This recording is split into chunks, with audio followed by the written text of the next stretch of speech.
All right, this screencast is called Empires and Encounters. It's looking at the European arrival in the New World and the radical transformation that it brings about during the early modern era. Our main idea is to focus on the ability of Europeans to exploit labor and resources in the New World to their advantage, which brings them into the world stage and gives them more power, but also radically transforms the New World, the Americas, as natives, Europeans, and Africans come into sustained contact with each other. I'm going to be moving pretty fast for the sake of time, so feel free to pause and take notes as we go through. European empires in the Americas, it's important to note, as we did in the last unit, that there is already an existing culture here. Everything from the Incas and Aztecs, this is who, in many cases, are stand to lose the most from the arrival of the Europeans. Europeans have advantages in their conquest of the New World. Number one, they have trade winds that blow straight towards the Americas. Meanwhile, other major powers in Asia, in the Middle East, in Islamic civilizations, they have a greater interest in the Indian Ocean trade and Mediterranean Sea. Also, Europe has this missionary zeal from Christianity, a desire to seek out new converts. They are currently benefiting from incorporating technologies from Asia and the Islamic world.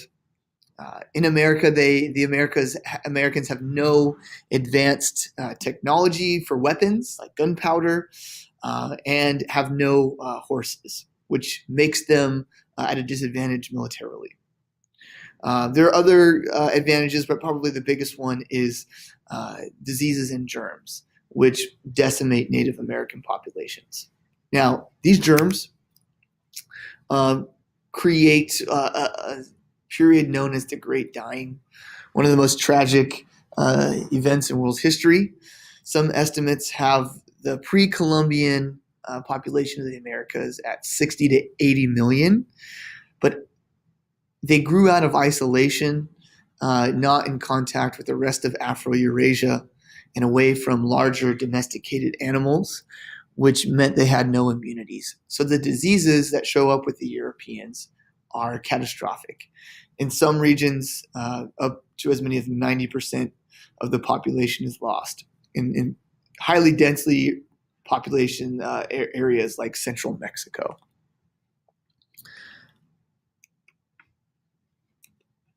The Great Dying will create a need for labor. This is what will cause more Europeans to come over, but especially will have a huge impact on the slave trade as Africans are brought in to work in the plantations. They bring with them new items, which creates the Columbian Exchange, this massive exchange of goods coming from the Americas to Eurasia and Africa. It completely changes the landscape in the Americas, especially with the arrival of larger domesticated animals, horses, goats, pigs.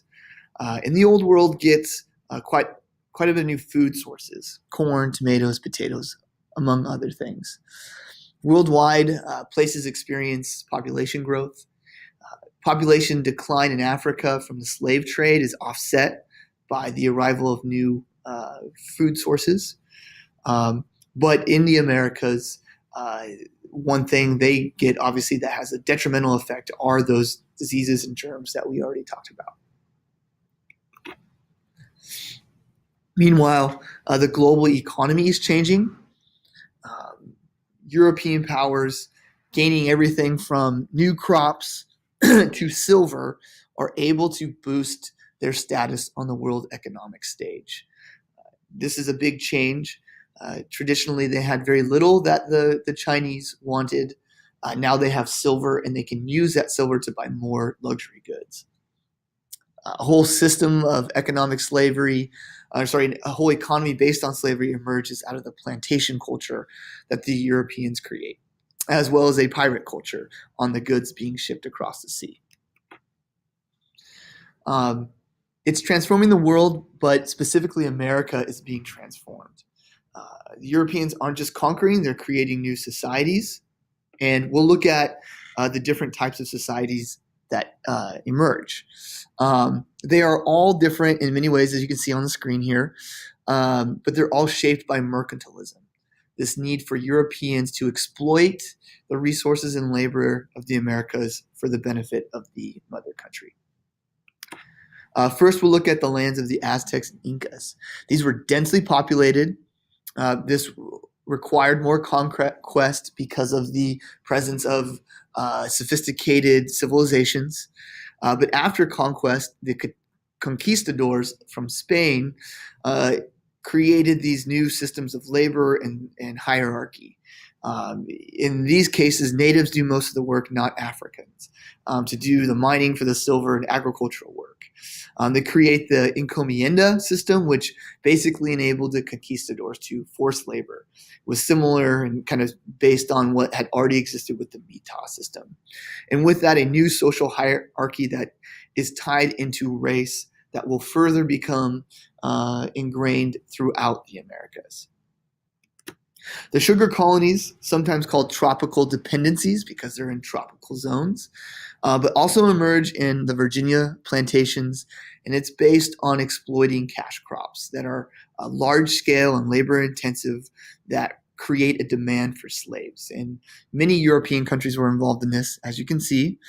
The emergence and arrival of Africans in the New World spreads African culture throughout the Americas. Mixed races are categorized and put in the social hierarchy. And in North America, it creates a sharply defined racial system. As we'll get into more next week when we study Africa and the slave trade more specifically. But in your U.S. history classes, you will get into the long-term consequences of this in the United States. Settler colonies. These are primarily British colonies in the Northeast, North America. These are not as profitable as sugar colonies. They require a lot more Europeans to show up. They're not as lucrative. They need joint stock because there's so much risk. But the joint stock is less controlling. They're not being controlled by the states of Europe. So it creates an ability to self-govern. Remember, many of these people are Protestants seeking religious freedom. They're literate from their reading of the Bible. They are trying to escape the state for religious freedom, not try to enforce the power of the state. And long term, this will be a big reason why the United States and an independent country grows out of these settler colonies, which is ironic because at first they are very marginal. And this is a summary of what you're reading in the Ethel Wood book of chapter 11. If you need to go back and pause, hopefully this was helpful. It gives you some other perspectives that you may not have got from reading the Ethel Wood book alone. Thank you.